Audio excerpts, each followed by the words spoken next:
When I got into anthropology as an undergraduate, I got really into biological anthropology. I thought human evolution was the coolest thing ever.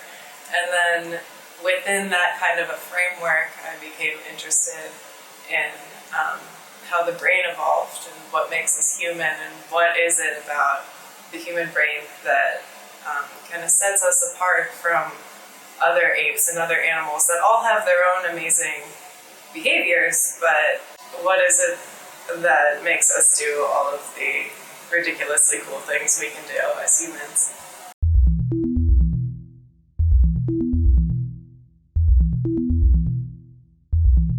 So currently I'm a postdoctoral fellow in the evolutionary neuroscience lab of Aaron Hecht here at Harvard University. What I'm studying now is a really interesting model species, which is these different foxes, red foxes from Siberia that have been either selected to be tame. And when you do this, and they've done this since the 1950s, a lab over in Russia, what they see is they start to act a lot like dogs. People will approach their cage, they will kind of come up and come and greet you and wag their tails and kind of like make noises that are sort of like dogs. So those, and then they have a population that they haven't selected at all for any particular behavior, some unselected ones. And then they have other ones that have been selected to be avoidant, aggressive, kind of for the opposite behavior as the tame ones. So we have brain samples from these three groups. And what we're trying to do is look at different neurotransmitters, look at different brain regions, look at the connectivity of different brain regions to test different hypotheses about how the brain changes in response to selection for certain social behaviors.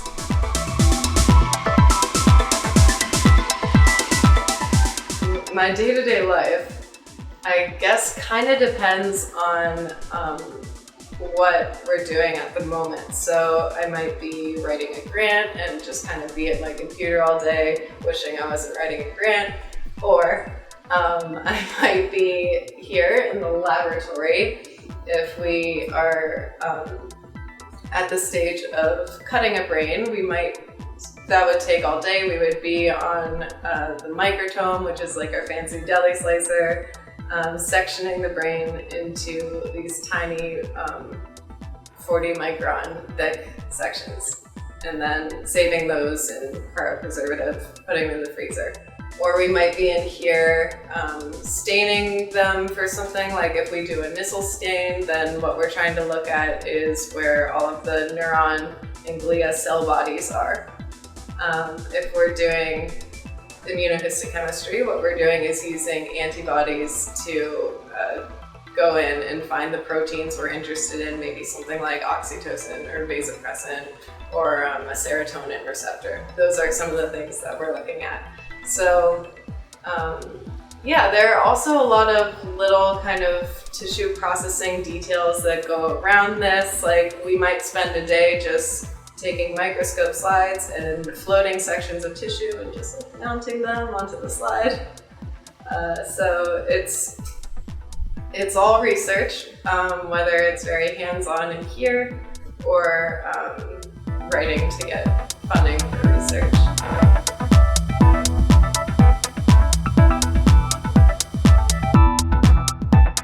I loved my studies in anthropology. I loved the content. I loved the classes.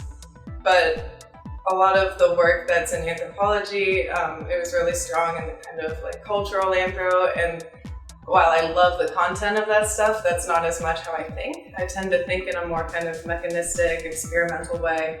And so I joined a sleep lab. It was a neuroscience of sleep lab. It was a great lab directed by Professor Jessica Payne. And we would often stay up till 4 a.m. or get up at 4 a.m. You would do rotations and you would have to put EEGs on people's heads and then like measure their sleep waves. as they slept, and we would always like put on the first like 45 minutes of Shrek as we put the EEGs on people's heads. So because of science, I know the first 45 minutes of Shrek so well. But yeah, we would do various tasks. We would have them like do memory tasks or tasks. We would have them put them through procedures that were supposed to like stress them out a little bit and see how that would interact with memory. That was part of what my undergrad thesis was about. And yeah, there was a seminar that I took also by Jess Payne that was really cool, where we just read scientific papers about the neuroscience of sleep. I remember talking about like connections between the hippocampus and the cortex and how they change during different sleep waves. And it was kind of the first time that I was really reading journal articles. And it was the first time that I was really learning a lot about how you could take these kind of observable things like people's memory performance and connect them to something physical happening in the brain. I mean, that sounds obvious, but it was like the first time I was learning details about that and things that you could kind of experimentally manipulate. That was so cool to me. So I wanted to combine kind of my love for the big questions and the kind of more fine-grained experimental details that you can do with the tools of something like neuroscience.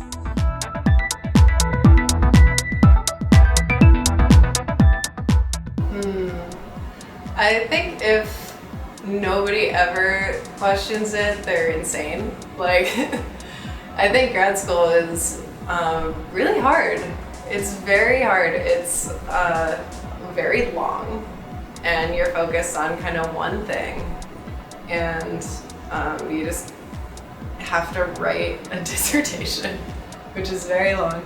So everybody thinks about, you know, what else. I think among my friends in grad school, everyone had like a backup dream job of just like opening a coffee shop. That was kind of like the joke among us.